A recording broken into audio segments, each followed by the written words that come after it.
Last time on Lawful Stupid. So, last time on Lawful Stupid, we went on yet another journey from Wynn. We've been going through a lot recently, just back to back. These trips, these strange anomalies.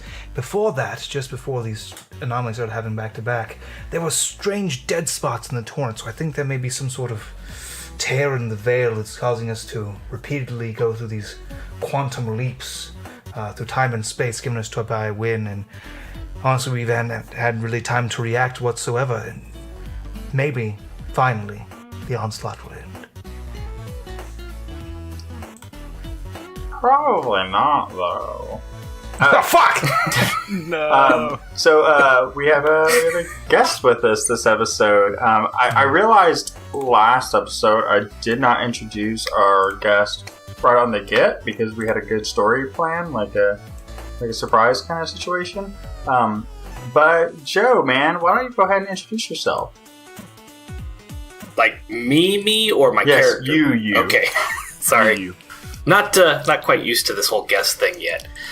I'm Joseph Timmis. I run the Nerd Asylum community. I'm a big fan of Lawful Stupid. I'm excited to meet you in person at Dralicon. And, yeah. I just really enjoy TTRPGs. Have since I was 10. Joe, I'm actually just a robot on a screen, so when we meet, this is as real as it's going to get for you right now. Oh, yeah?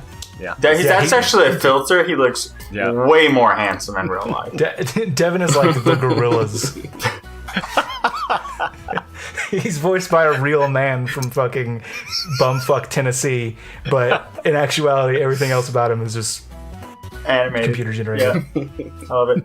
I also realized that I've been mispronouncing Dralicon wrong this whole time. Oh, I've been calling it Dralicon. And it's Drala. It is. I don't know. I feel like Drala. the person who spear points it gets to pronounce it. It originated from a homebrew setting that we started playing in. Because when we got started, when the Nerd Asylum got started, it was just 5 of us. There was me, Theta, Sigma, Dave, and Sekrain. And we played in a homebrew setting that I came up with called Dralenor. See, I feel like he gets to say how it's pronounced. After about 6 months of playing, we jokingly said, "Hey, we should get together." And I said, "Yeah, hashtag Dralicon," and it became a thing, and now it's a thing. I have been saying Drala Bills, y'all, a lot lately. That's okay. So I'm probably going to keep saying Drala. No, I feel like you just do the soft A now. You don't have to do the long A. Drala Bill. No, I think you can pull it off. Bills, y'all. It sounds good, man. It works. No, just use your kitty voice when you do it. It'll be perfect. No. Really, the only thing that matters See, that is that we have fun when we get there. That's all that really matters. Confirm that's going to happen. You don't have to have fun with us, but we'll be having fun. Like, confirmed. For you. Your entertainment is optional. Yeah. You don't have to. Anyways, let's get into this episode. So, Kristoff and Rowan have just returned to the group after venturing through a labyrinth when they were scouting ahead. Do you want to, do any segue on that? I just want to... I need to actually have, a 20-minute conversation with Rowan. Good. Mm-hmm. Ah, yes. I can't do his voice. Rowan's not joining us today. He actually had a different issue, so he can't be here. But no, I think I'm just gonna come back exhausted. What a crazy 20 minutes of my life it has been through this temporal journey. 20 minutes in real time that has spanned weeks of my life. I'm just gonna come back and I'm just gonna hold Chauncey / Comet, the magical reindeer, and just hope that the ground stays underneath me for a few more seconds. And you're keeping track of the spell slots you used last time, right? Yeah, I definitely didn't just hit the long rest button on D&D Beyond. No, you didn't. Hey, so as you get back, and I guess you inform Atlas on what happened, and the other 2 party members. Yes, it was crazy. There was a bear. He was a man, but he was a man bear, but a bear man, and it was terrifying. And Wayne is a dick. We all know that. And apparently he's not just a dick to us. He's a dick to everyone. And that's basically what happened, yeah. Who ended up with the amulet? Do you remember? Was that you or... Dwayne, first of all, there was an amulet? No, I think Rowan has it. Okay. Because I don't have it. Let me put it. I think it was very like a symbolic, like, hey, Wynn fucked with you, he fucked with me. Here's an amulet. I don't remember. I haven't listened to that episode yet because, either. and I don't remember it. All the same. So you're sitting there having this conversation, informing Atlas of what's going on, and you feel your book begin to vibrate a little bit.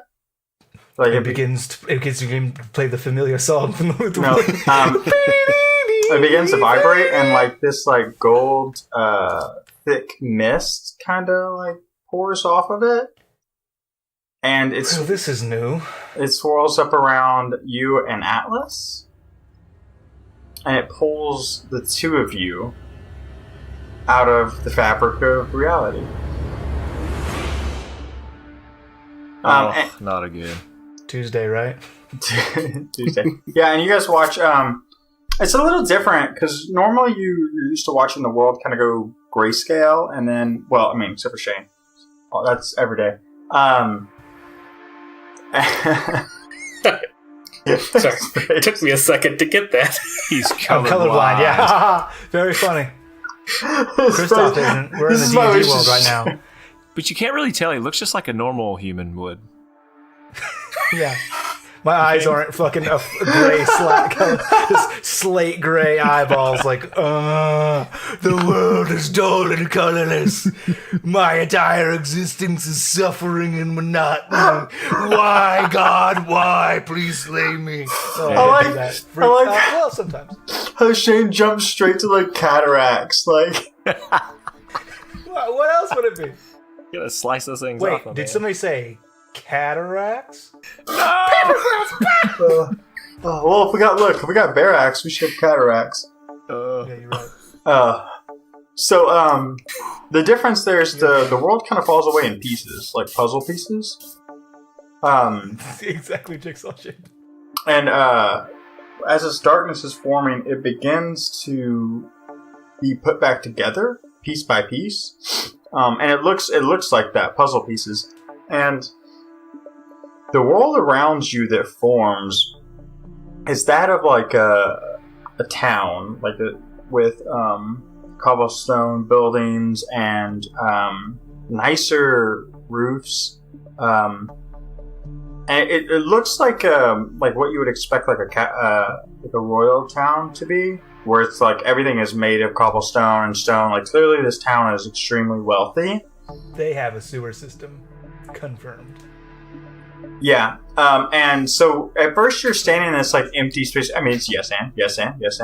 First you're standing in this empty space, and you're kind of taking in your surroundings, but then slowly like the reality is built around you, and you're in the middle of like a battle inside this city. The sound of like shield against sword and spells firing off, and very quickly you can discern two sides of this fight. You can see that there's soldiers dressed in blue cloaks. They're sleeveless, but they got these hoods and they're silver trimmed around them, and they're wielding swords with metal circles just above the hilt. And then the opposite side of this fight is soldiers in like bright red armor with golden accents and huge shields that they're using for both defensive means and offensive ones. And you're watching as they go toe to toe and are fighting, and you notice very, very easily that the people in blue are using much more magic than the people in red are. And so you're thrust in the middle of this battle, and as you guys are like thrust in like an alleyway, so like you're in the perfect position to like see but not exactly be right in the middle of it, you hear a very startled response from our guest as two people materialize in front of you. Aha! Huh! And as you turn around... Ah! Oh. As you turn around, why don't you describe your character for the audience, Joe? So before you see a older gentleman who is wearing a cloak over top of some robes, and he has some brown leather boots that are laced tight and brown leather gauntlets on his forearms, and pulled back tight is a long white hair, pulled it back into a ponytail with a single black streak over his left eye, and I'm over my left eye. That goes all the way down the hair, and he's got a salt and pepper goatee with very dark eyebrows, and his skin is very light gray bluish, and he's got some really bright green eyes that stand out in contrast to his light skin. Kristoff immediately taking him as a stranger. Who the fuck are you?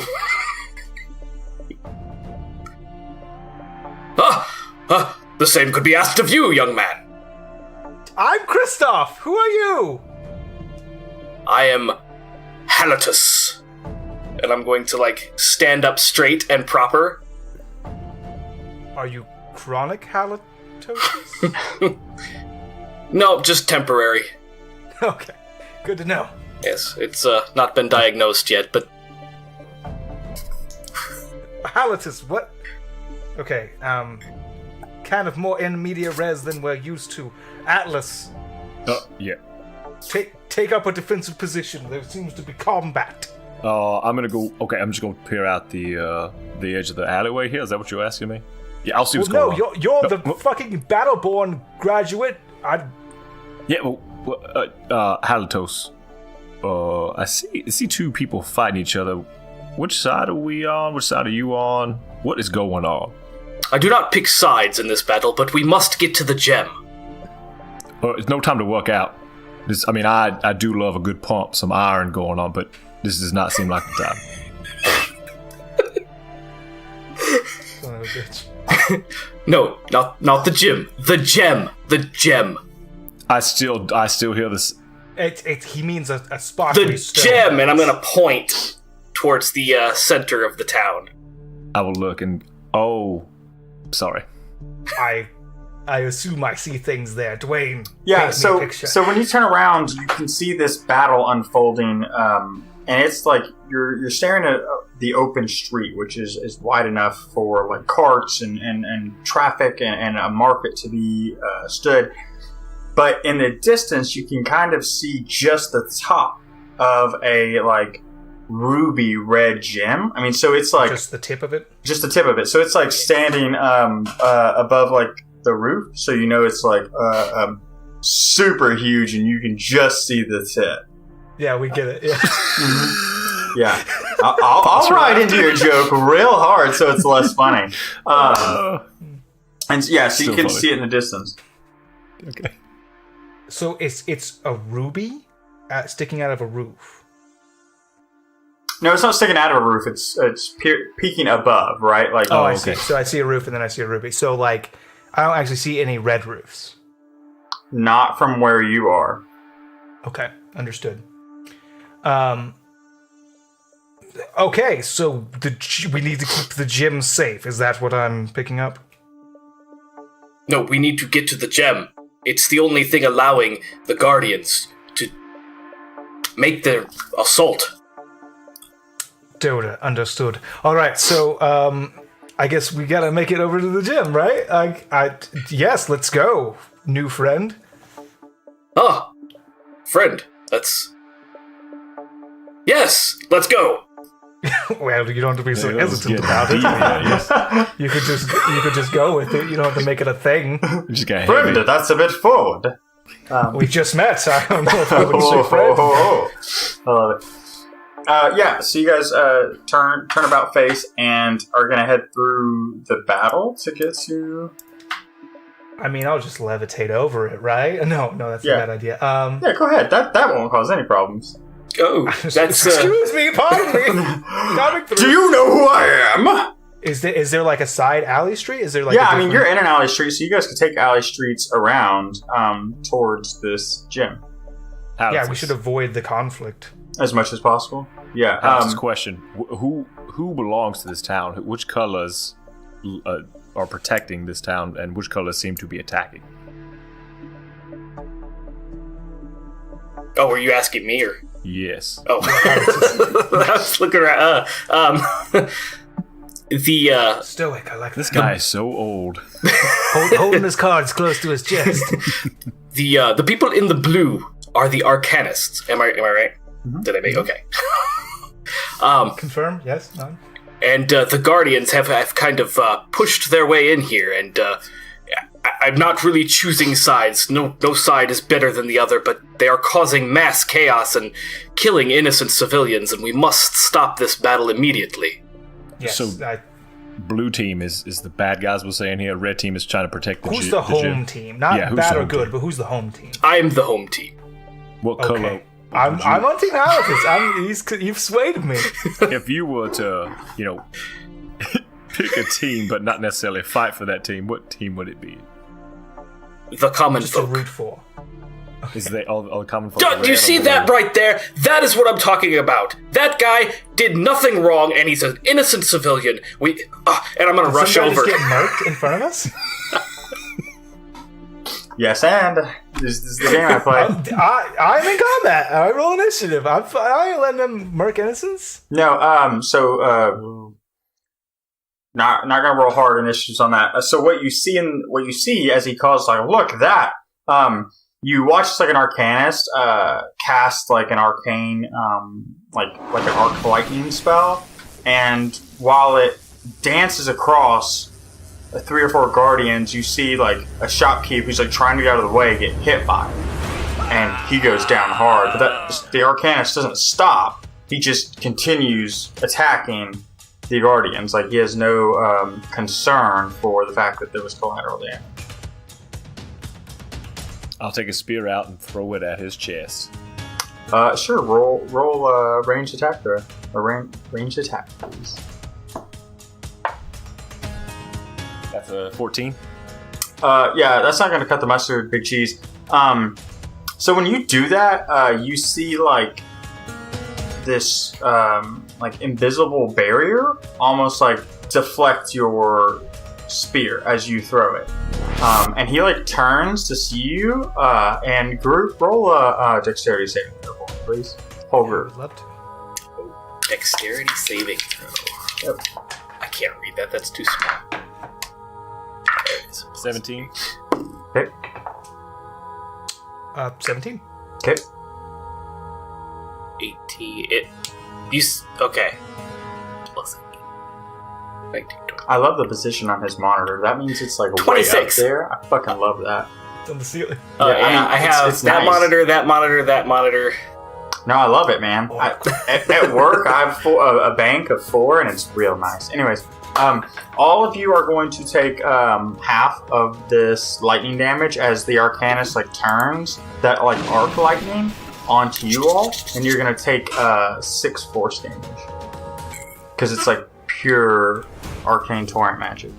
Where's my calculator? So it's 6 damage. How much damage total? You're gonna take 6 because you take half. Is my HP what it was last session too? Yeah, you haven't healed up. Okay. Yep. Not gonna give magical restoration for you, buddy. It's fine. I'm just not looking great. You were in. Devin doesn't know much about Devin that. He wasn't even last there. adventure. Yeah, things happened. So yeah, you guys duck out the alleyway, or do you want to keep toying with these guys? Are they? How far is it? How far is that gym that we perceive to be from us? I mean, that far away from you. I mean, it's a couple hundred yards, easy, and that's just from what you can see. And that was if you beelined it, right? Like, Yeah, I'm gonna follow Atlas, but as I do, I'm gonna pull out my scroll of Create or Destroy Water, and I'm gonna try to put water at his feet. The Arcanist? Yeah. To be clear, he's not chasing you. I know. Okay. This is I'm running the other way, and while I do, I'm like, scroll, go! Okay, alright, cool. Yeah, so you do that. And I assume Halitus follows or leads, maybe? Yeah, if they're following, I will lead to the gem. Okay. Using my knowledge of the town to kind of duck around and let's see avoid. how good that knowledge is. Will you me a favor and do a survival roll? Survival? Yes, survival I will. check. Let's see. Urban orienteering. 19 plus 3, 19, 20, 20. Damn, pretty 22. good.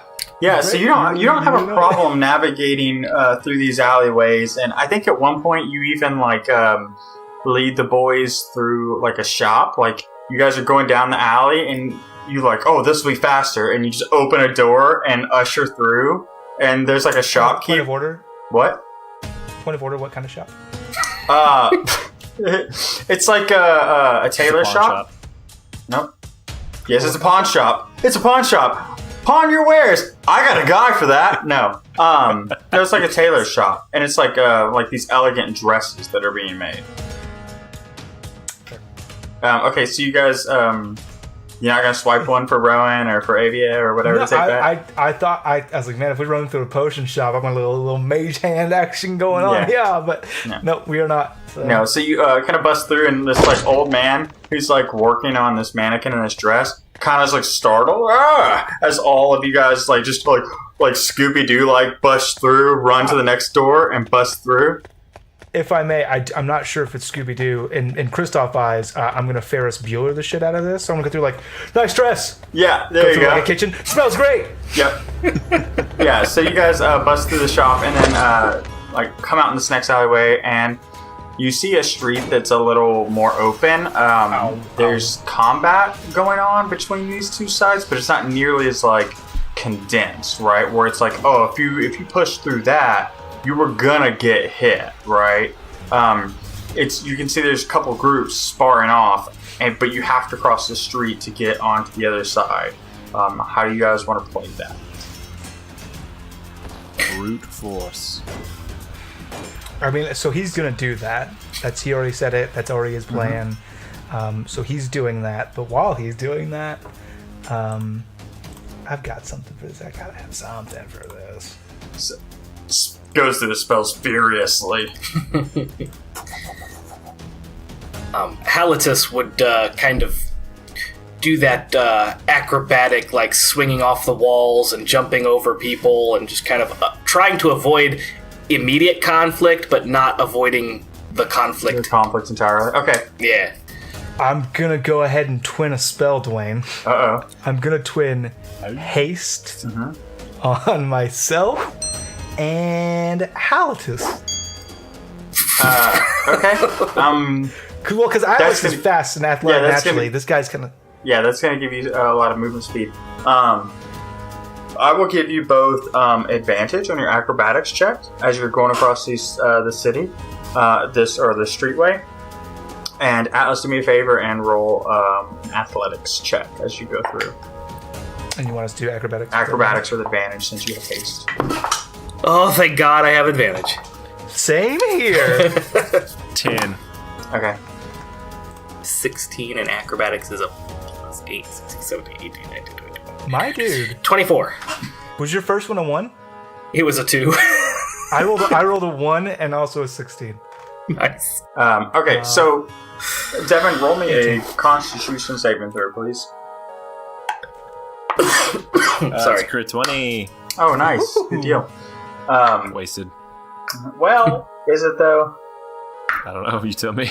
So the way this goes down is everybody stops at the edge to kind of take in what's happening, and Atlas is like, "All right, fuck it, we go across, right? Full speed ahead." And so he rushes forward and kind of runs into some of these guardians who are fighting with an Arcanist, and they turn and just see a giant orc running at them. So their response is to attack, and so he takes like the brunt of this attack. You're gonna take 9 bludgeoning damage, Devin, and you two take this advantage because you're like, fuck it, if he's gonna go, let's go right behind him, and use that moment to like when he gets hit, you kind of like, I like to think that Kristoff does one of these not for me and kind of like stiff arms, like a light stiff arm, and like moves around, and Halitosis like more like because he's a little Halitosis. It's not his name.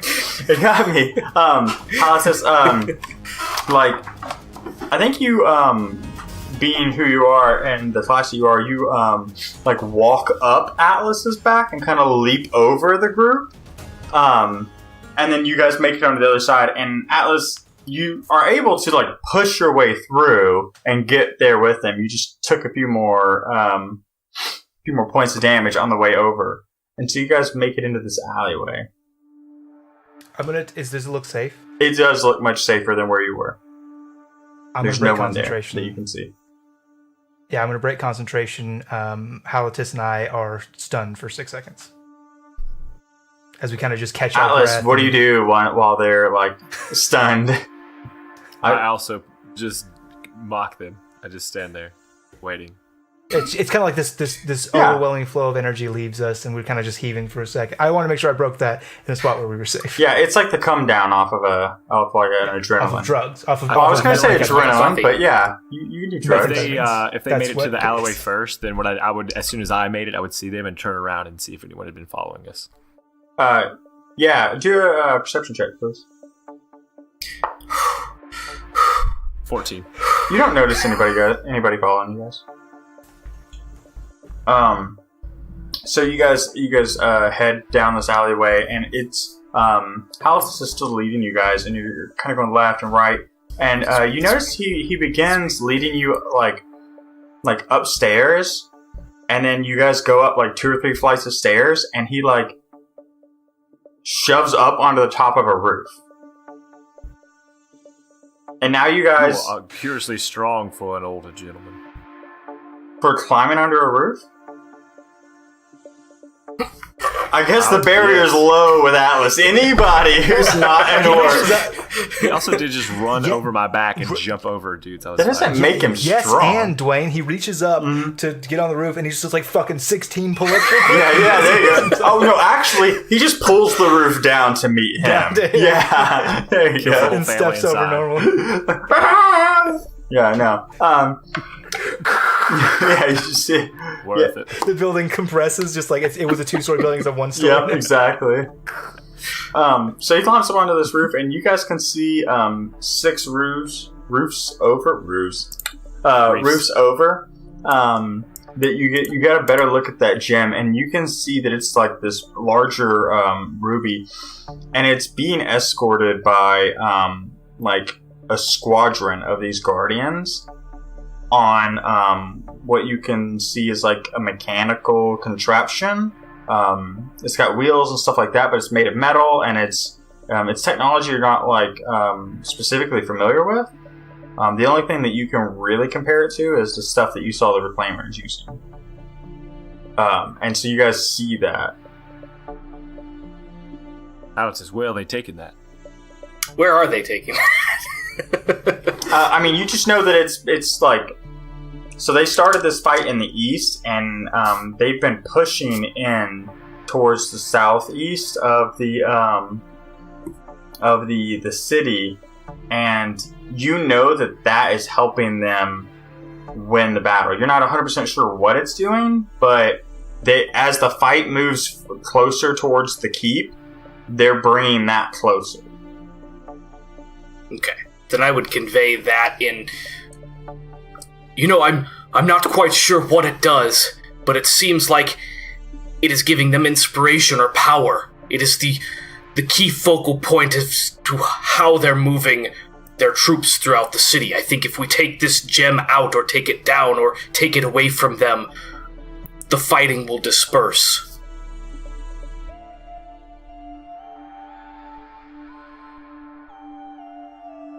Interesting. It's never good when I see Shane's face illuminate this white, because I know what he's doing. He's like, D&D Beyond? What spells do I have? I know what spells I have. I'm just checking something to see if it works on non-creatures. I'm gonna cast banishment. Shut your mouth, yeah. Oh, we gotta get rid of it? Okay, next question. Yeah.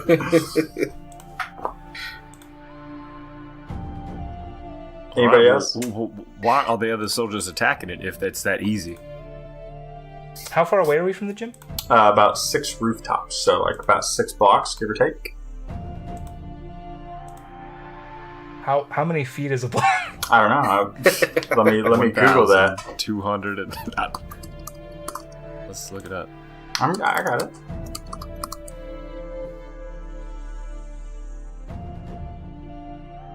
Of course, my internet's being slow. It'll be about 660 feet per block. Dang. Don't quite have the range on that spell. Which I didn't realize a block was 660 feet. That's interesting. Now, these tiny blocks are like regular size blocks. 60-foot blocks, like houses that are 60 feet. You know, those blocks.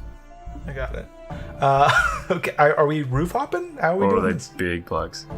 What roof? That's up to you guys. I just wanted to give you guys a better vantage point of what you could see and a bigger. How far away are the roofs from each other? You could roof hop.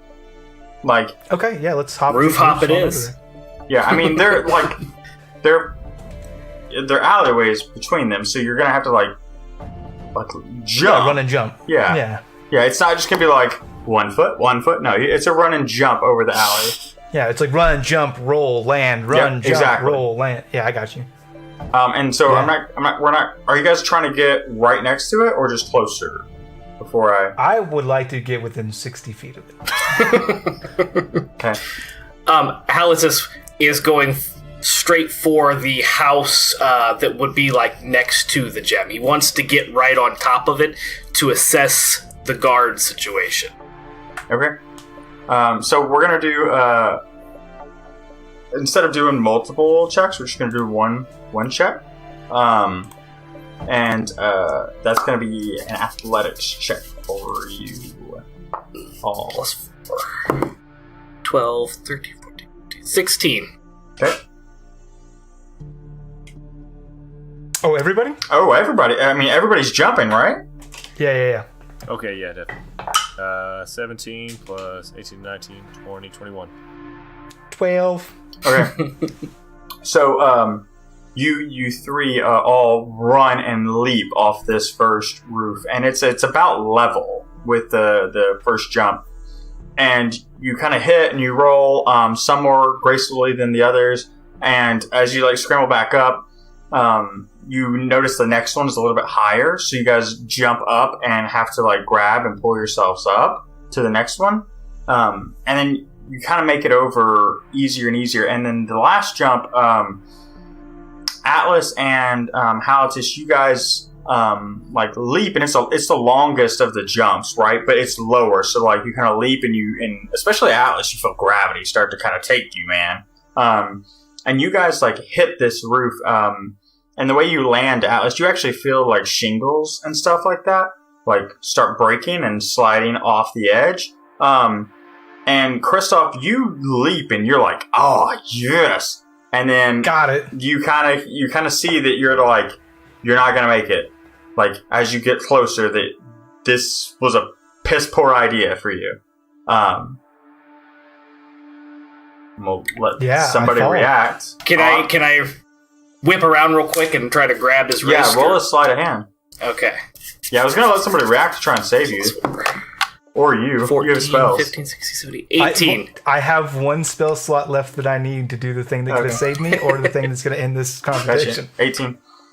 18. So you turn around and you can see Kristoff coming down, and you reach down and grab him, and he is going for the edge, right? Because he's not really paying attention.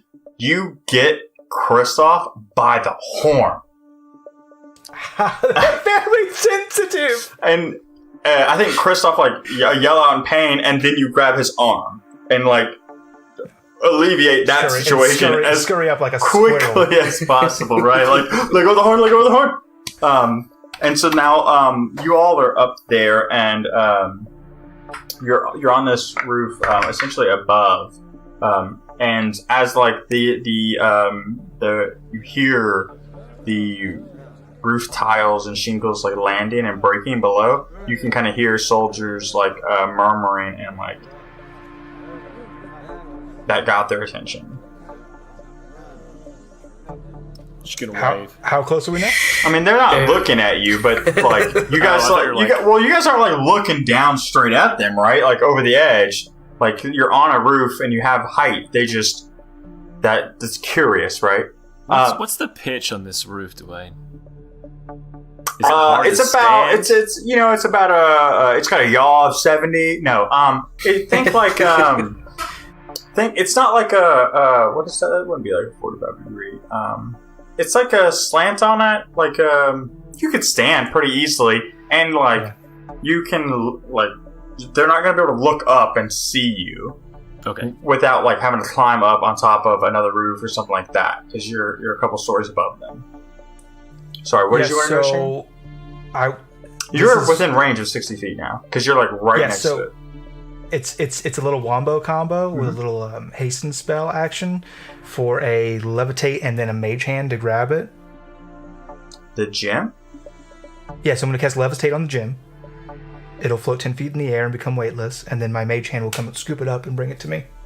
So it's huge, isn't it? It's more it's huge, right? So not when I cast levitate on it. It's weightless.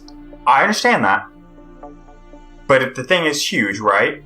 So you can do all of those things, I'm pretty sure. And even if you couldn't, fuck it, right? But when you bring it, it's going to be huge. Yeah. Okay. You sound like can you give me a how huge? It's so you're on about 2 stories. And you can see the top of it. So it's about 15, 20 feet tall. That's why I was like, dude, do this. This sounds great. But just know that it's not like a gem coming to your hand, right? Like, before I do. Well, I've got a giant thing floating above me. Yeah, as soon as my push it away, my levitate spell ran out. Fly away into the air. You have to do it. Halatus, is this thing precious? I'm sure it is precious to someone. Like, just go in the air. If you go high enough, you'll just pop. Do we need it? I don't need it, and it's causing all this chaos. Fantastic. What I'm going to do is I'm going to cast levitate. Okay. So this is my prepared action. Once they get underneath of me, I'm going to cast levitate, quicken spell, mage hand. Mage hand lifts the stone directly up. I should be able to lift it 30 feet above where I am, and then I'm breaking concentration on everything and letting it crash back down on the soldiers below. Okay. As it falls, I want to Barry Bonds it so that it shatters and then falls. You want to hit it with your axe? Is that what you mean? I do, with the blunt side of my axe. Did your screen lock up, or are you just staring at it? I'm practicing the skill where I stay as still as possible. He's just DMing right now. I'm trying to do the math on these ideas. Okie dokie. So, you cast this, you cast levitate on this gem, and, so you notice, the gem, as soon as it starts to float, you hear, what the fuck? Guys, is it floating? And, they immediately notice something's wrong, right? Like, real quick in a hurry. And you see, I think at least Atlas and Halatus are like kind of peeking to like watch, and you see some of these guardians like trying to jump onto this thing and like hold on, but like literally it's meant to sit in this cart, and so like there's nothing really to grab essentially. So like they're jumping and falling, just slide off. And so you, it kind of floats like 10 feet, right? And then my mage hand goes up under it, and this is a bonus action. So this is at the same time. My mage hand comes up under it and pushes up. Yeah, and you're pushing. Give me the math. So for the D&D nerds out there, I want to know how you got it 20 feet more up in the air. It's 30 feet more. So mage hand has a radius of 30 feet. Mm-hmm. So it went 30 feet down to where they are. It went underneath it. Well, it actually went 20 feet down because it lifted 10 feet up, and then it pushed up, and then from where I am as the origin point of the spell, it's going to go 30 feet above me. So it's going to be how tall the roof is plus 30 feet is how tall it is. Okay, so it's going to be about 50-ish feet up into the air. Okay. I was just curious where your math was coming from. Yeah, that's it. No, that's good. I like to educate as well. I just said, fuck it, I don't want to do the math. This sounds cool as hell. Like, let's do it. Yeah, these are the wheels that are turning when I'm falling through the air. Like, I need my last levitate spell slot. Yep. So Shane, roll me a Arcana check for me, please. I'd love to. It's really good. It's 21. So you notice. Oh, 22. You notice as you're lifting this up that it's fighting you. There's this force like fighting your very ability to like tap into the torrent, to tap into your magic. Like you feel like the suppression, like the entire time you've been casting, you just like, it was not this flow, this ease, like the second part of you. Cause that's, I mean, you're a sorcerer, that's you cast, and it's just a part of you. It's not a calculated thing unless you're actually tapping into the torrent with your architect abilities. And you just notice that like, it almost feels like those dead spots you were feeling. But instead of like complete blankness, it's more of like suppression. You're still able to push through it, though it's an incredibly like trying experience. It's like trying to push, higher than your bench, right? Like, but you're able to do it. And so it gets to the 50 feet mark, and you hear the soldiers moving around, and I assume you just break concentration. Yeah, I do. So once I get it to as high as I know it'll go, and I'm kind of been working and fighting against it the whole time, I'm just like, you can have this back! And I break concentration. When you do that, it's like this overwhelming feeling of relief as like the struggle that you've been like undergoing for the last, 10 seconds as you go through this. It comes crashing down. And as it does, Atlas, make a melee attack against this thing with the blunt side of Willow. Sure. I'm trying to like, as it's coming back to the, because it's 30 feet above us. As it comes Are you back trying to volleyball spike it from on top? Spike it down. Yes. Oh, yes. There we go. Now it makes Give it sense. a I little was more thinking to speed. the side because you said baseball, and I was like, why wouldn't you do this when it was levitating if that was the plan? Sorry, but it's a little. No. I want more momentum. Gotcha. Okay. So you're going to try and spike it down. What was your roll? Non-natural 20. Or natural. Yeah, non-natural. I was confused by that. Dirty 20. Okay. Yeah, so so as the spell, he drops it and it comes flying down. I think you see Atlas like back and forth, like on the balls of his feet. And as it passes, he just turns Willow sideways and spikes it. And you can feel Willow move with the gem, right? Like you can just feel that perfect connection as it strikes, and you watch as this thing like crushes those guardians. You notice it. You notice not all of them get crushed by this thing, but it lands and it crashes, and there's dust and debris, and you can see this thing cracking and breaking apart. And you hear like the panicked sounds of guardians as they witness like this like gem falling apart and coming apart. And everybody roll a perception check for me, please. Love to. Not good. I got 3. Maybe it was isn't that? Maybe I do have the highest. 14 for me.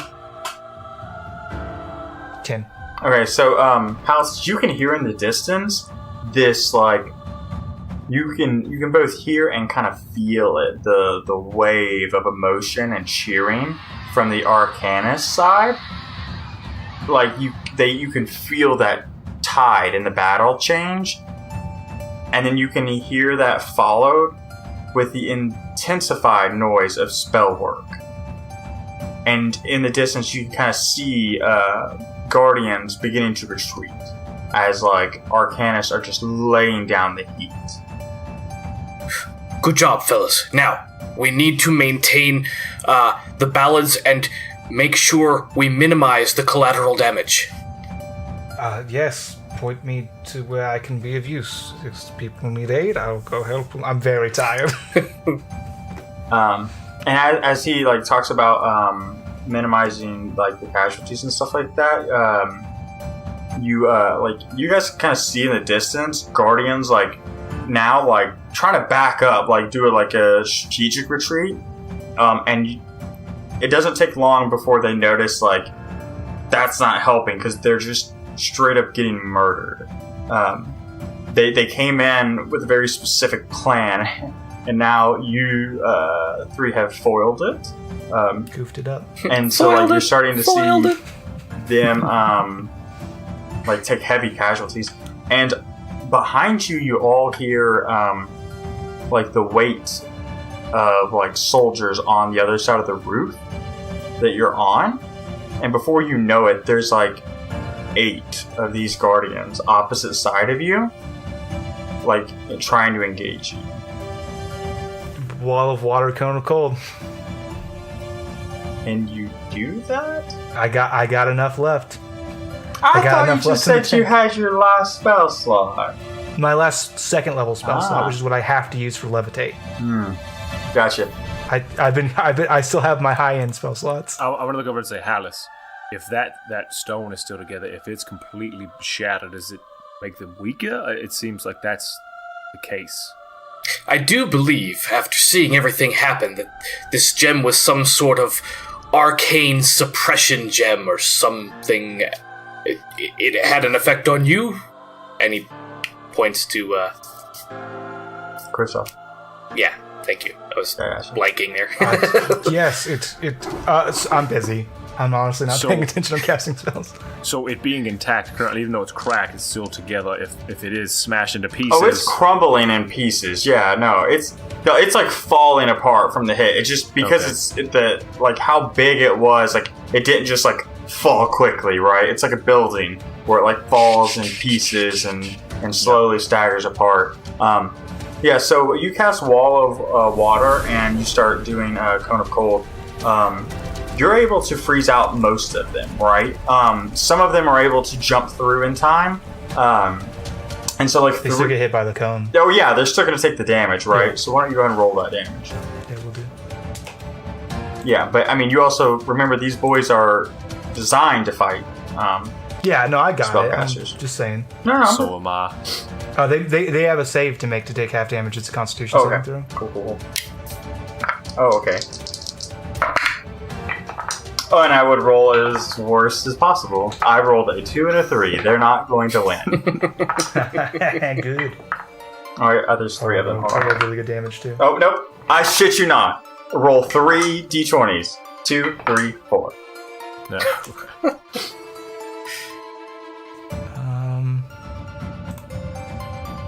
Then I add. It's 40 points of damage, cold damage. Holy balls, my dude, you're strong. And so these boys, I'm just gonna make the other guys fail that were on the other side of it, because they would still get hit.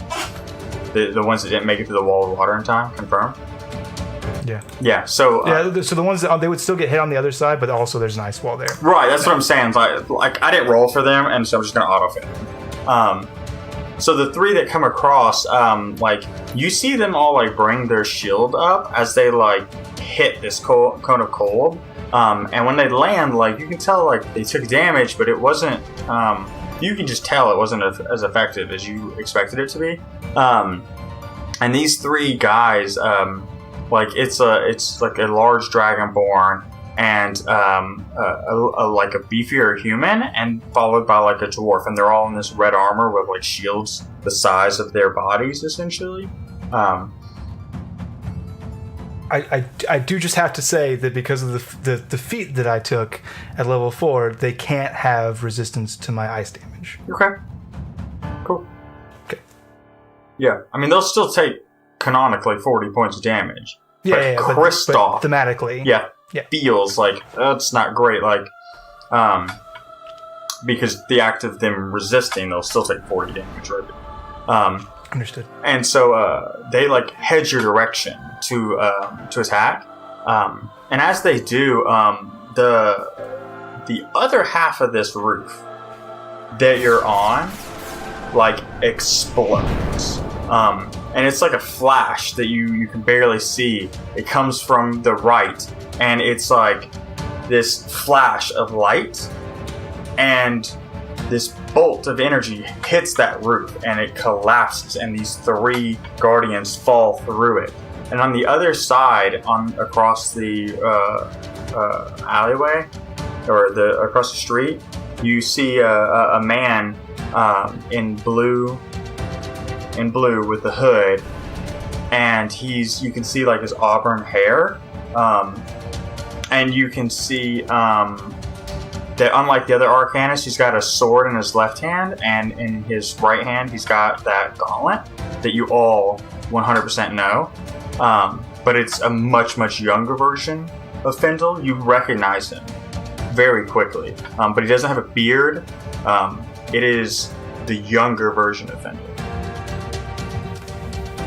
Fendel! And he looks across the way at you two, and he says, "You shouldn't be here." No. You know us? It's a habit.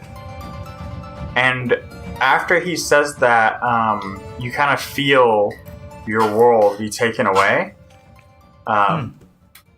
And it like falls apart in pieces. And Halatis, you are strangely enough left in this like black world, standing next to the 2 boys.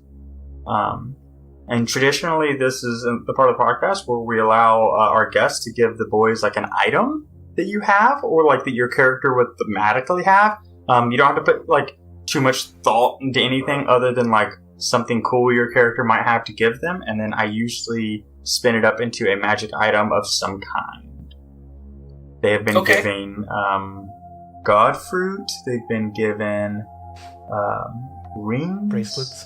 What? Yeah. Okay.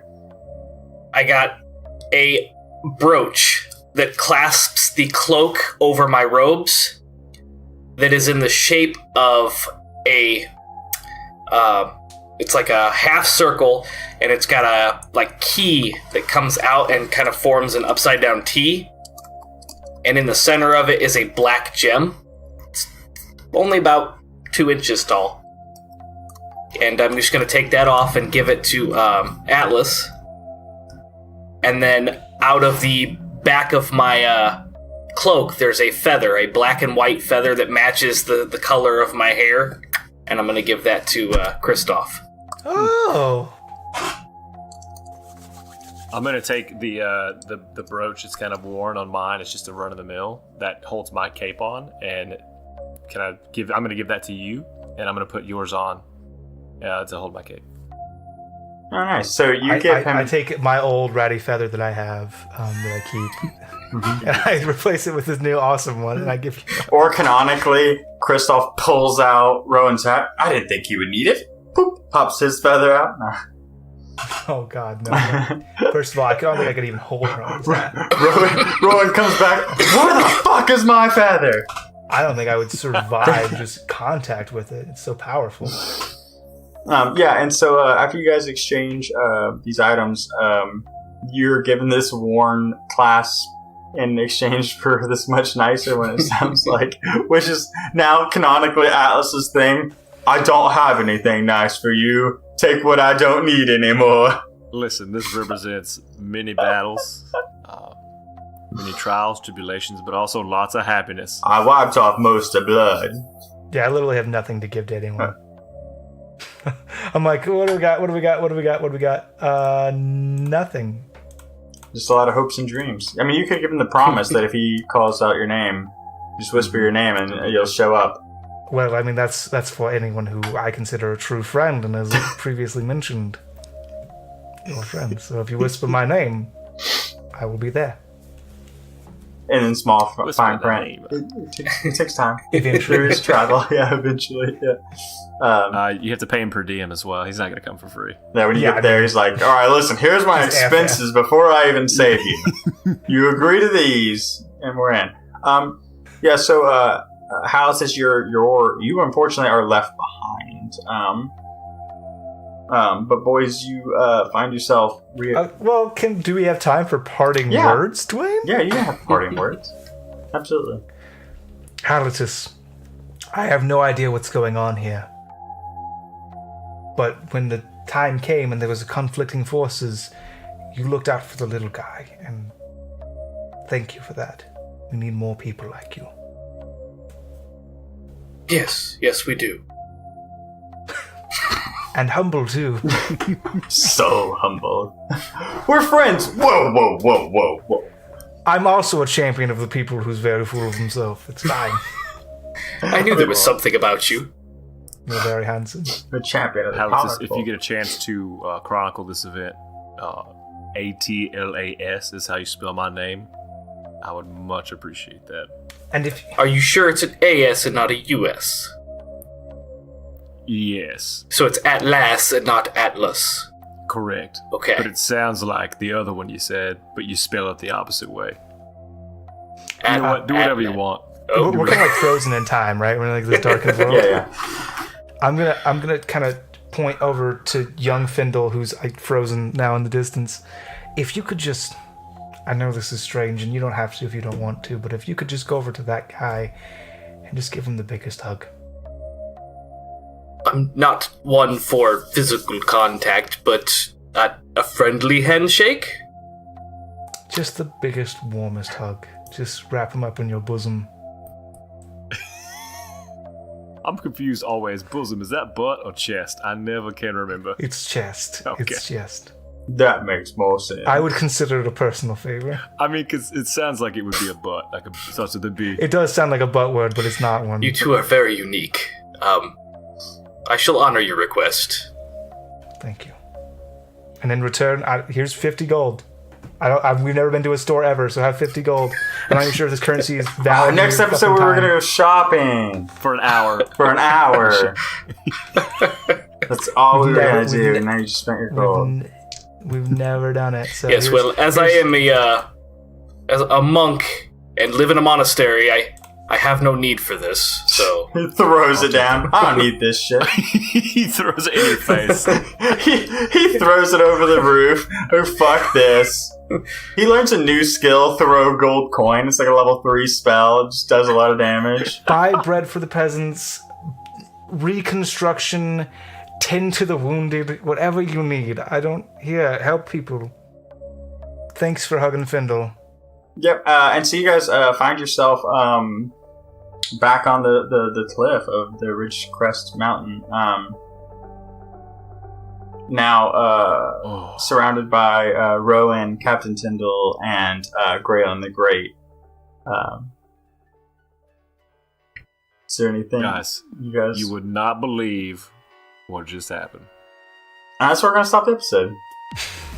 As Atlas is like open arm, like trying to explain to everybody what's going on with Comet still, or Chauncey still in form. Chauncey. And I think Rowan like taking a nap in the antlers of Chauncey. Sounds about right. And yeah, that was our episode. Lots of lots of information in there. Joe, I hope you had a blast, man. Oh, it was fun. It's kind of like I have no idea what Joe's character does. I don't know what class he is. I don't know anything about him. I feel like we let you down. Well, so, man, these guest episodes, you either, like, drag people through combat, or you, like, take them on, like, a narrative adventure. So, we did the secondary one, which is not dragging you through 2 hours of a slugfest, so, Tell me about your character, Joe. Tell me what... He's an Air Genasi monk. He's an Air Genasi? I wouldn't have never even known. That's very cool. Yeah, super good. He was very much a man of the people. What subclass were you? Way of the Open Fist. Oh, that's cool, man. You just like slap motherfuckers prone. It's like, go to sleep. They go, I'm sorry. The back of the hand. Yeah, the back of the hand. Yeah, get that from slap them. He's just back of the hand. They go prone, and you're like, oh, also, by the way, stunning strike. You're like, I'm prone on the ground and I'm stunned. And then like he's got to give the people's elbow, right? Like, so you fought for the common. Yeah, from the top rope. Yes. Yeah. And burns. So yeah, it was super good. Joe, man, like you came on here, and you have a lot of stuff that you do. So why don't you take 30, 60, 90, maybe like 10 minutes and just 4 hours. Talk about what you're doing and what you got going on and plug the shit out of your stuff, dude. Because we love everything you do. It's really not my stuff. I kind of coordinate. We're currently an avatar for it. Take your credit. You're no longer Halitus. Drop some of the humbleness and promote. Well, okay, the main thing is I run the Nerd Asylum community, and we do monthly charity streams that are interactive. You don't have to strip while you're promoting, but I'm not mad at it. You can. This is a different show you're doing. Hot as shit in here. We do anything for charity. Because it's an audio podcast, as soon as he started promoting, he's like unbuttoning this vest he was wearing. I was like, this vest is so heavy. The tie and the shirt are still on, okay? For now. It costs a little bit more for that. He didn't say anything about pants. Tie and the shirt is still on. Donald dunking the shit out of Just it. don't ask me to stand up. But yeah, we do monthly charity streams for Extra Life. This year we're doing Akron Children's Hospital every month, usually the third Saturday of the month. We do an interactive D&D stream, or it doesn't have to be D&D, it's one-shots where you kind of gather people from all different communities to do these monthly interactive one-shots and raise money for Akron's Children's. And then the other big thing we're doing is we're hosting Dralicon in Fort Wayne, Indiana at the Grand Wayne Convention Center on July 12th, 13th, and 14th. So you definitely want to check that out, because Lawful Stupid will be there doing all kinds of awesome stuff. I'm not sure. I've been told not to let the program leak yet to the public, so I can't tell you what they'll be doing, but they have a lot of telling everybody. awesome stuff. It's all right. I'm running a dunk tank. There you go.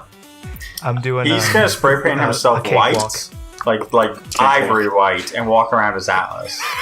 I'm doing a cakewalk, and I'm doing like a Dear Abby, but like real life in time person. So like it takes all the anonymity out of it, and you'd be embarrassed by your problem. It's great. And I shave you for them. Yeah, it's pretty awesome. So, Joe, just to confirm, if I wanted to check your charity stream out, where would I go to do that? It would be twitch.tv/the_nerd_asylum. But the main link you need to be aware of is extralife.org/participant/the_nerd_asylum, because that's where you do all the donating.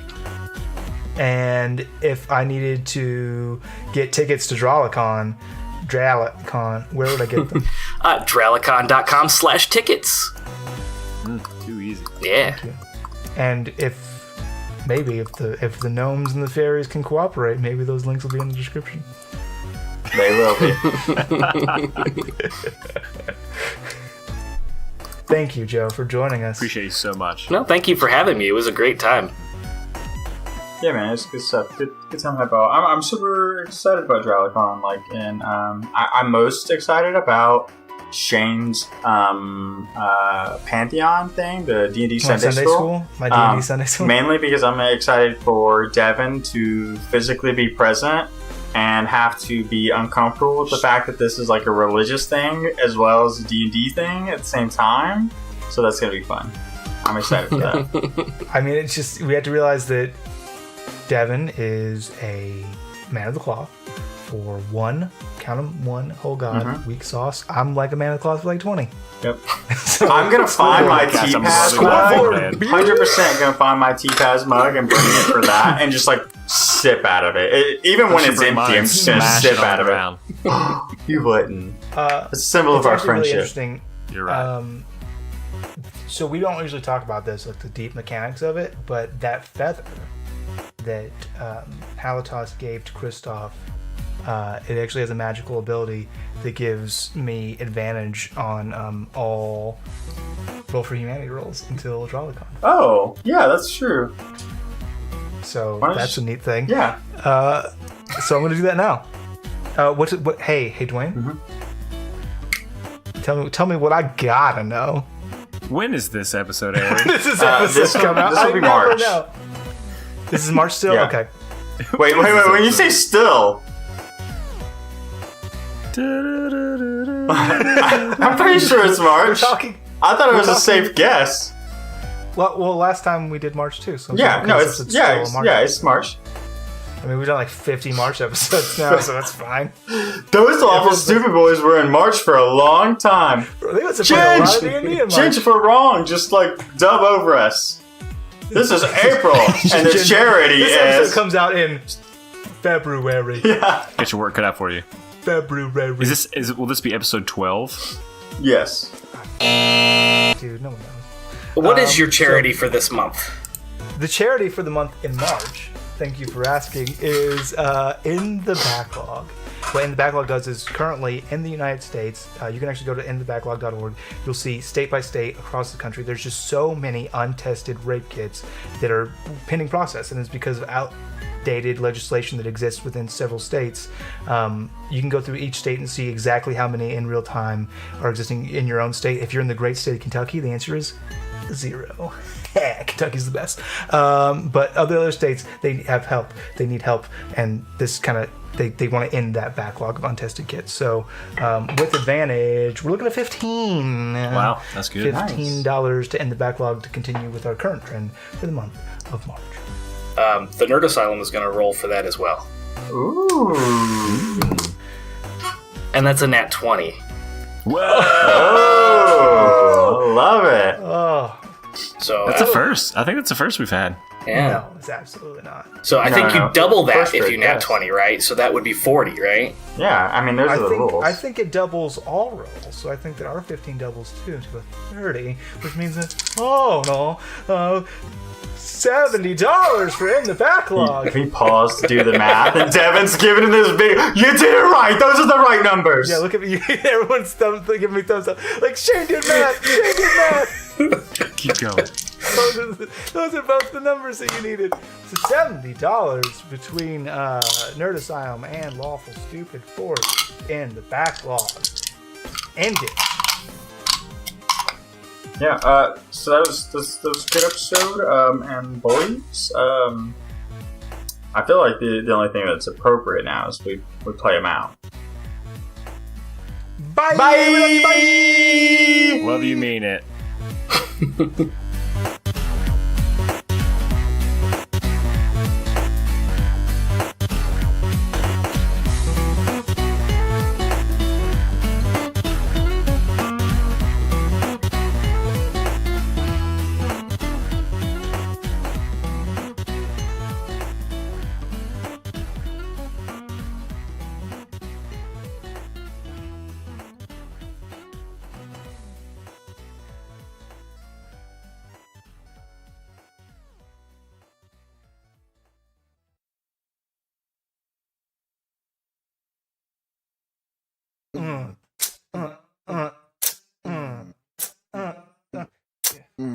You are great. It makes me happy.